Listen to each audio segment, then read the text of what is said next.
ko ababazi b'ente nti nedda munnaffe tobayita, ffe tetujja kusobola kubeŋŋanga, twalamu omutwe gw'ente guno.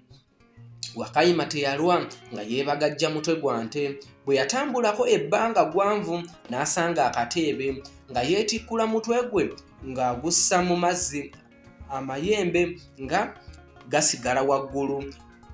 Wamazzi Wakayima ng'akiza enduulu ey'omwanguka nti, bannange mujje munnyambe, ente ya Kabaka mbadde ngitwala ku kibuga naye yiino egudde mu kateebe, mwangweko tugisikemu nga tennabulirayo. Olwo nno nga koneediriza nga kabikuŋŋana era nga keetera nga namutale omunyageko ente. Okumpi awo n'akateebe waliwo abasajja abalaalo nga balunda eggana ly'ente zaabwe ddene ennyo. Olwawulira enduulu ne bajja n'ekisubi ku liiso bataase ente ya Kabaka. Bwe baatuuka ku kateebe nga bakwata ku mayembe, ng'omutwe gw'ente nga basika eno nga balunywe n'ogw'engulu. Omutwe gwabajjira mu ngalo ko Wakayima nti, bannanga abalaalo mukamaze, ente ya Kabaka ey'embala mugikutuddeko omutwe, kati nze Kabaka n'amugamba ntya? Mukantyabidde naye era nammwe eyabaalula esiridde. Ko abalaalo nti, munnaffe Wakayima, tukututte entege n'amagulu, totuleetera akasambulwa, leka tukuwe ente 20 ozitwalire Kabaka, si kulwa nga agaba ekiwendo n'atuzinnya omukejje, era n'ente zaffe zonna ne tuzirunga mu mmindi.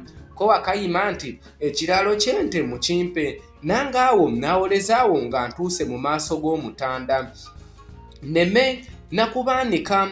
Abalaalo tebaali babi, nga bayungula ente 20 bweddu ennungi nga baziwa Wakayima. Wakayima ng'agoba nte ze ng'akyusa kabina kudda mu maka gaabwe n'eggulu ddene. Ggulu ddene lumu aba agenda okusitula atya amaaso nga Wakayima kw'alaba abulidde mu ggana ly'ente, nga n'okufuuwa oluwa afuuwa nnyindo yankolera.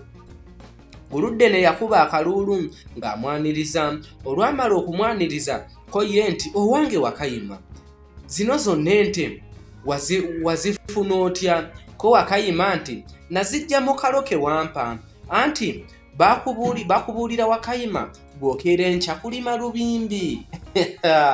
Wakayima olwamala okuwoza olugendo lwe lwonna, ggulu ddene amuyozaayoza okuva olwo nga babeera bagagga bavundu. Nange awo we nnalabira.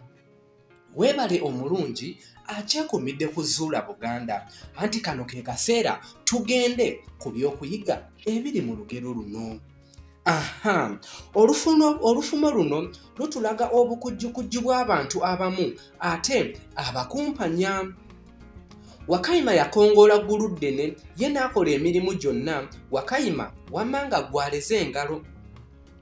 Wakayima yajja ku ggulu ddene akalooke ke yatoloka n'akatwala wamma gwe ye n'akafunamu obugagga. Laba Wakayima bw'alimba ensolo zonna, era n'ennyonyi, Wanjovu, Waŋŋaŋa ne Wamugga, era laba bw'alimba n'abantu bonna, nnyini Wankoko, abakubi b'empafu, abaweesi, wamma ggwe n'abalaalo nga kw'otadde. Laba bw'afuna obugagga mu kalo obulo k'ataalima. Waliwo abantu abafuna ku bannaabwe ebintu nga beeyambisa obukujjukujju oba kye tuyita okufumba omutwe. Awo nno omuntu alina okwegendereza ng'akolagana n'abantu abalala, si kulwa nga bamunyagako ebibye nga bayita mu lugezigezi oba olukwesikwesi. Omuganda agamba nti omulyazaamaanyi alya gw'asinze, ensega tegwa ku mulamu. Awo nno ggwe bw'otoobeere mwegendereza era atamala kukuba oba bajja kukozesa bo beefunire ebyabwe, gwe osigale ng'owolya bwe bunadda walinga beenyumirizanga olugujuutulu nga ggwe ewali amaddala.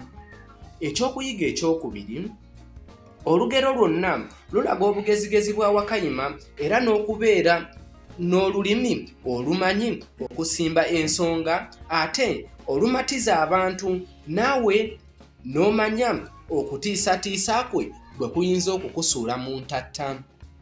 Ekyokusatu, bakulabula nti leka kugayanga bantu batono mu kikula kyabwe. Okubeera abatono mu mubiri tekibalobera kubeera bagezi kusinga bantu banene mu mubiri. Laba Wakayima omumpi era nga mutono ng'empiki bw'amala obugezi ku Wanjovu eyawanirira ku nnyini nkoko, ku baweesi, ku babaazi b'ente ne ku balaalo.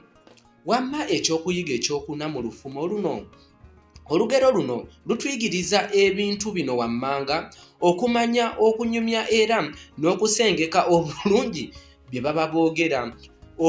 Obujjukizi olugero luwanvu nnyo ate nga balina okulutontoma obulungi. Emirimu egiri mu kufuna emmere era n'obugumiikiriza omuntu bw'alina okuba nabwo okutuuka emmere gy'alimye lw'etuuka okuliibwa. Omuntu okufuna obugagga ayita mu kuteŋŋana. Newankubadde Wakayima teyakola mirimu gya kukuza mmere, naye okufuna obugagga bwe yafuna mu luvannyuma ateekwa okuba nga yategana nnyo ng'alowooza era ng'atambula.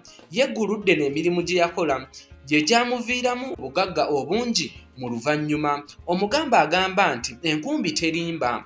Mu kulima mwe mwava obugagga obuyitirivu.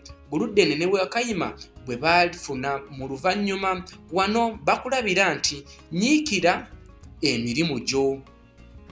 Ekyokuyiga ekyokutaano, olugero lutulaga obuzibu okufuna ebinyuma mu biseera eby'edda era n'ebintu ebikozesebwa nga biva mu byuma. Kale laba ababaazi b'ente nga bwe batalina biso, bwambe na mbazzi, naye ababaaga ensolo ennene bwe batyo nammuli.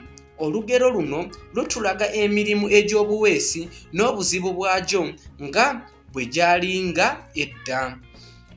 Era ng'olugero luno lutulaga nga Kabaka bwe yalinga ow'obuyinza obungi ennyo edda era ng'abantu bamutya nnyo. Naye era ng'olugero lwongera okutulaga nti abantu ababi batera okweyambisa erinnya ly'omufuzi ne beefunira ebyabwe, so ng'omufuzi si ye yabasindise